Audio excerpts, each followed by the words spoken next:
The History of the Philippines, Part 4. On the 15th of February 1891, the US battleship Maine was sent to Cuba ostensibly to protect American lives, but it exploded in Havana Harbor. What happens? The US blamed Spain. Whether or not the Americans should interfere in Cuba, opinions were divided. President McKinley was no warmonger, but he vacillated, ceding authority to Congress, and a law compelled him into war in support of Cuban independence. What's this got to do with the Philippines, you ask? The US had recently got a taste for toppling island monarchies, having claimed US territory in Hawaii in 1898. Some saw it as inevitable that the US should look across the Pacific. They saw the economic potential in China. They noted the rise of Japanese power, and they said, fuck it, who have we got nearby? So a fleet commanded by Admiral Dewey sailed from Hong Kong, leaving Aguinaldo behind. Do you remember Aguinaldo and Bonifacio, who were two of the revolutionists from the last part? Aguinaldo had been exiled to Hong Kong after a failed uprising prior to 1898. So he was naturally mad to get on a ship back to Manila, and he did so shortly before the 14th of June, when the Philippines' independence was finally declared. This independence, however, was to be short-lived. President McKinley had scant knowledge of the true economic benefit of the Philippines in an American portfolio. Any action there in conquering the Philippines was actually seen as the acquisition of a bargaining chip with Spain. When the Spanish noted the arrival of thousands of US troops and hearing of events in Cuba, the Spanish governor of Manila, indicated a willingness to surrender to white people, not to niggers. A stage battle then took place just to save the Spanish honor. If he hadn't already cut the cable to Hong Kong, Dewey would have realized that an armistice had been signed. Spain was to acquire both Cuba and Puerto Rico under this agreement, and the future of the Philippines was to be determined at a peace conference. Aguinaldo, however, had other plans. He quickly drafted a constitution and incorporated an elected assembly with a narrow franchise. He sought to protect the interests of the mestizo nationalist elite. In other words, the sugar plantation owners, the landlord, the tobacco kingpin, and other Filipino members of the upper class.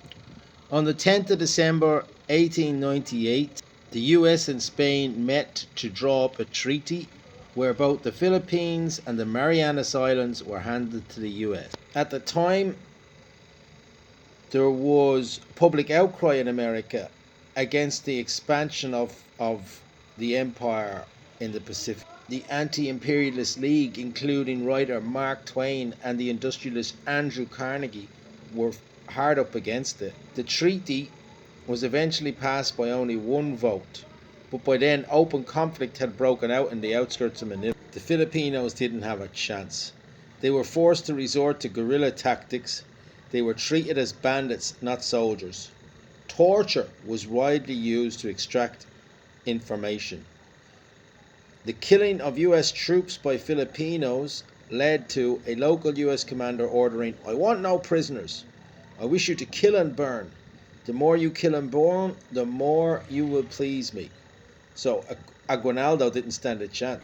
Aguinaldo himself was captured in Isabela province, and it looked like the Philippine-American War would come to an end. However, fighting continued up until 1902, and even longer in areas of southern Tagalog and Negros. which continued until 1906. All in all, the Philippine-American War resulted in the deaths of 4,000 US troops and 20,000 Philippine soldiers. After the war, President McKinley was determined to show that American presence in the Philippines could bring great benefit. The blood-savage MacArthur was removed by President McKinley, and a man by the name of William Howard Taft, a federal judge, was put in power. Taft had no respect for the Filipinos, but was determined to do his energetic best to educate what he called the Little Brown Brothers.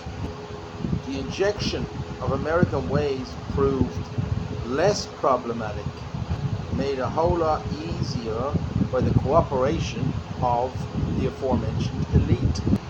The Americans negotiated a deal with the Vatican to buy the friars 150,000 hectares of land. That's the land that was acquired by the Dominicans and the Franciscans. However, rather than giving the land to the tenants or natives, they sold it to the already rich. Names such as Lopez, Elizalde, and Lacson in Negros. Meanwhile, the American Sugar Refining Company took over a large sugar estate in Cebu. This caused such consternation among nationalists that limits were later put on land sales to America. For all their low opinion of the natives, the Americans wanted to show that they were not just another colonizer like the Dutch, the French, or the British. Americanization was spearheaded by a policy to inculcate English as rapidly as possible. In August 1901, a ship named the USS Thomas arrived in Manila carrying 500 young Americans. These youthful Americans had the huge task of teaching the English language and American ways. They became known as the Thomasites. They were the vanguard of idealism, even though many of them struggled against lack of any interest in a very American syllabus. However, they were followed by many other professionals, by doctors, engineers, health workers, and agriculturalists. Young Americans flocked to the standard of uplifting the Filipinos. Next up, a new form of representative government was needed. The Philippine Organic Act of 1902 provided for a two-chamber legislature, with the Philippine Commission as upper chamber and the Assembly as lower. From these elections, two names emerged, men who would dominate politics for more than 30 years. The first gentleman, Manuel Quezon, was handsome and eloquent, a mestizo of complex but mostly Spanish parentage. He had served in Aguinaldo's army before surrendering in 1900. He then became a successful lawyer and was found useful by the Americans, who recognized his sharp brain, magnetic personality, and a lack of skill. The other man was one Sergio Osmina, illegitimate son of a rich mestizo Chinese family from Cebu. This man had served briefly with Aguinaldo, but then it went back to Cebu to set up a newspaper company. Together with a man by the name of Manuel Roxas, these two gentlemen were to become Quezon's shadow. In 1909, Quezon became one of the two Philippine commissioners to the US Congress, pushing to increase localization of government and influencing President Wilson to appoint a man by the name of Francis B. Harrison to the governorship of Manila.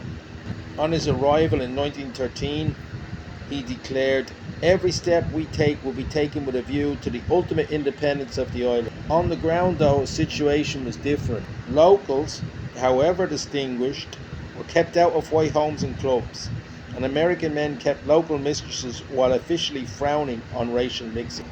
Self-governing status was eventually brought in 1934 under the Tidings-McDuffie Act. Quezon remarked, "I would rather have a country run like hell by Filipinos than a country run like heaven by the Americans." Under this new act, Quezon faced off against an aging Aguinaldo and he won the election quite easily, in fact, but only 1 million out of about 4 million adults. At the time of the election, there was a huge fear that US withdrawal would lay the nation open either to Japanese expansionism or the unstoppable flood of cheap labour from China. Under the Tidings-McDuffie Act, other problems became noticeable. Filipinos in the US became aliens and were unable to return to the Philippines. They were not allowed to leave and return. At this point, there was around 50,000 Filipinos living between Hawaii and California, mostly farm workers. Filipinos in the US faced racial hostility and exploitation, not only by employees but by Filipino recruitment agencies and by the longer established and better organized Chinese and Japanese immigrant groups. That's it for chapter 4. Let's see what happens in chapter 5.